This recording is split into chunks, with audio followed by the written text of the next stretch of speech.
city of Austin, the very seat of Texan democracy, a cultural center of Texan music and cooking, a place where classical Victorian-era facades sit alongside modern architecture. Fitting that such a city is so tied into the history and culture of Texas, especially considering its namesake, a man commonly called the Father of Texas, Stephen F. Austin. However, there is an unfortunate and kind of concerning chain of events that have been taking place in the city for years, but have recently begun to sped up and become quite troubling. A well-known fact, Texas for the most part is very conservative. It has in fact for almost the last 3 decades basically been a single-party state under the Republican Party of Texas. At the same time, though, Austin, as well as other major cities such as Houston and Dallas, have remained strongholds for the Texas Democrats, who once held the same position now held by the Republicans as the largest political party. Even though the rest of Texas left the Democrats, the past couple of years have seen a rise in the activities of groups like Antifa in the major cities like Houston and Dallas, and most importantly, the capital, Austin.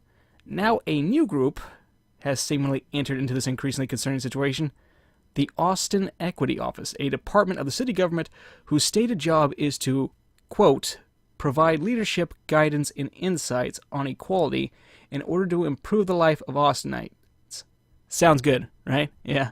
Sure, until you find out their newest idea on how to do this, changing offensive street names, removing old statues and memorials dedicated to things that they may disagree with. But wait, yeah, it gets better. They recently made a new suggestion that should trouble every Texan. Well, let's be honest, it should be concerning to anyone regardless. According to the Equity Office, Stephen F. Austin was a staunch supporter of slavery, and therefore does not deserve to have the capital city named after him. I guess that this whole case needs a little bit of explaining. First off, where did this claim come from? In 1833, Austin, at the time a representative of the then Mexican province of Tejas, which at the time was part of the state of Coahuila y Tejas, worked against an effort by the Mexican government to ban slavery, believing that the early economy of Texas being almost completely dependent on the institution in order to survive. Austin himself held conflicting views about the practice. Within some of his writings, he expressed the belief that slavery was wrong and went against the ideals of liberty. Makes sense. However, at the same time, he felt it necessary for the growth of Texas, stating at one point, circumstances and unavoidable necessity compel it. Basically, while he did not necessarily agree with it, he felt it was at the time, unfortunately, a necessary evil. Am I defending slavery? No. No, I'm not. However, when you begin to pick apart certain aspects of history that you do not like in order to remove them completely, that is going down a dangerous road. After all, as the old saying goes, those who forget the past are doomed to repeat it. No group of people have a perfect history, and these imperfect parts of ours, along with all other aspects, are in the end what helps to make us Texan, and define not only our culture, but who we are.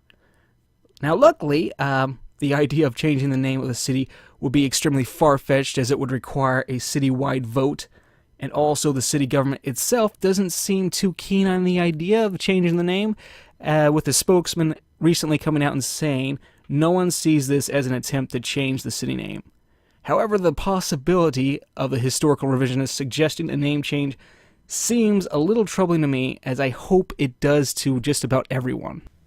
Although, let's be honest, it's a little ironic that the ones making the big deal about this are the Democrats, considering that back in the day, most slave owners were, you guessed it, Democrat.